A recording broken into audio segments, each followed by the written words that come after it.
I'm Amron-Paul Yuwono, and tonight we have a very special guest, the wittiest and snatchiest diva, Tita Aida. Oh, you're too nice to me, you know. And Tita Aida is local celebrity, and she is very known at the LGBT community and also API community.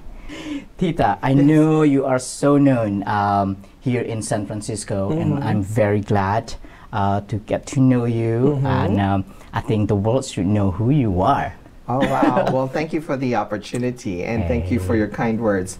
You know, for people out there to know, I've been doing community work for the past 20 years now. I'm celebrating my 20th year. Congratulations. Yeah, and you know, I think it's a very unique opportunity that I was given to be Tita Aida for a lot of folks. You know, Tita is how we call our aunties in the Philippines. All right. Yeah, and Aida was a character that at that time, the Filipino Task Force on AIDS, a nonprofit HIV/AIDS organization, wanted to have kind of like a Dear Abby person. Okay. And they put that together, like a Tita, an older sister, or someone, or a mentor. And then Aida is kind of like, because at that time they focused on HIV and AIDS, and in the Filipino LGBT community, you know, AIDS and HIV is kind of like nicknamed like Aida or something. So they kind of like put it together, and the character basically was supposed to be an advisor, a mentor, someone who can deliver messages about HIV and AIDS to the Filipino community, gay and bisexual community at that time, because they were very highly affected by HIV and AIDS, you know. And up to this time, Filipinos rank highest among Asian and Pacific Islander communities in regards to infection for HIV and AIDS. Okay, so, yeah. okay. And since then, Tita Aida evolved to become someone who's known in the community, someone who does shows. My act was like basically I go up on stage, I MC, and then I do some kind of like snips of letters that people send me, and then asking advice about HIV, anything under the sun, but it's predominantly like around HIV and AIDS and how to prevent it, situations that, you know, Asian Pacific Islanders get into, you know, gay men and bisexual men who they get into sticky situations, and you know, how they can learn how to negotiate or to have some options so that they can live, and they can live productive, healthy sex lives, you know. So. Okay. And you still do work with the API Wellness Center as well? Oh yes, yes. I've been with them since 1994, and again, my position evolved also. You know, I was an outreach worker in the beginning. First, I was a volunteer, and then an outreach worker, and then at that time, I coordinated programs, prevention programs. Correct. And I think that's when we had the wonderful opportunity to meet, and then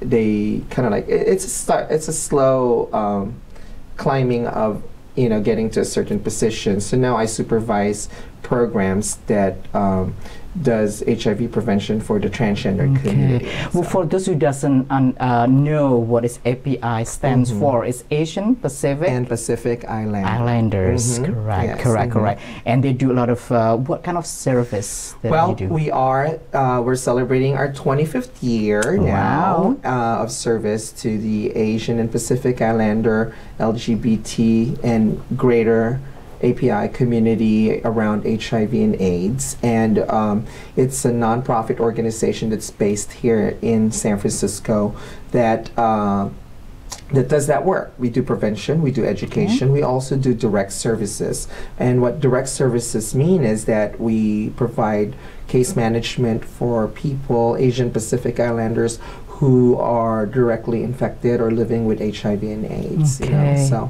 and then we are known nationwide. We provide technical assistance also for other nonprofits who would like to start their programs, start their nonprofit and all stuff. So. And where is that? The office still Polk Street, right? It's still on Polk Street. Polk and what is that? Polk and Ellis. We're in the heart of the Tenderloin, and what we found out is that most of our clients really are in that area, in the Tenderloin area, Nob Hill area. I think it's, that area has so much culture going on. And, as Asians and Pacific Islanders, we love to congregate. We try to stick together in certain areas where we can thrive, where we can support each other. So I think that became a big hub for Asian and Pacific Islander communities. Let's talk about fun thing now. Okay. As an entertainer. All right. Okay. Well, when I speak about that, I can't never miss event with GAPA, the Gay Asian Pacific Alliance runway. And you are such an excellent MC and host. So talk about that, please. Well, first you have to look at the context of I enjoy doing it. I think I'm a frustrated actress, from the Philippines, and I'm able to bring it out here while here now that I'm living here in the United States. GAPA has been very gracious and to have me as their MC for this annual pageant. And how many years? I would probably say almost 10 years now. Prior to that, they would have the winners MC the show, the winners of the current year. And not everybody is born to be on stage and to be in front of an audience. Yes. So they took a gamble and they brought me on board.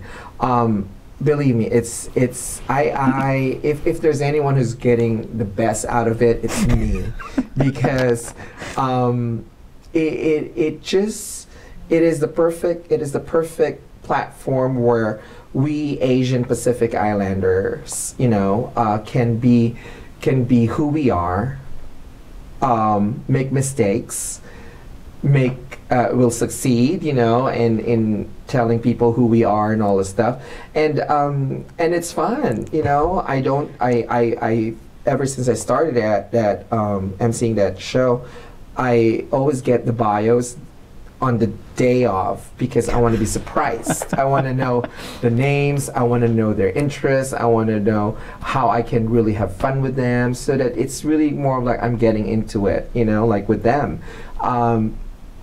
It is also a very empowering process for a lot of folks, Correct. From the participants on stage and also from the audience. I think the biggest success of this pageant is because the biggest success is that a lot of people are educated about who we are. We're establishing role models, folks that Asians are okay. It's okay to be Asian. It's okay to be gay, Asian, queer, everything, and it's okay to be sometimes think you're perfect. It's okay sometimes to think that you're not perfect, So it's putting a very human factor into the API LGBT community. And when I'm on stage, I'm holding that microphone. No one's taking that away from me, and I can say whatever I want to say on it. And that's why you always want to do it alone, single. No. Oh, I'm very open. I'm very open to co-MCs. Really? But that's not what I heard. Yeah, I might eat them up alive. So they might not be able to live up with my bitchiness once in a while. So snatches. Yeah, and it's really it's a fun thing. I think you've watched it, and the best part of it all is that it's so natural. It's it just flows. Yep. There's a lot of pressure on me, of course, because the minute we go beyond 11 o'clock, we have to start paying by the hour every 30 minutes. And if we pay extra, I don't get paid also, so, but I think it has evolved for the whole 10 years that I've been around. It's always packed now. It's always like, people have to buy tickets really early. Yes, yes. Well, after the break, we're going to find out, is she a top or bottom? Okay. All right, stay tuned, and we come back with Tita Aida, top or bottom.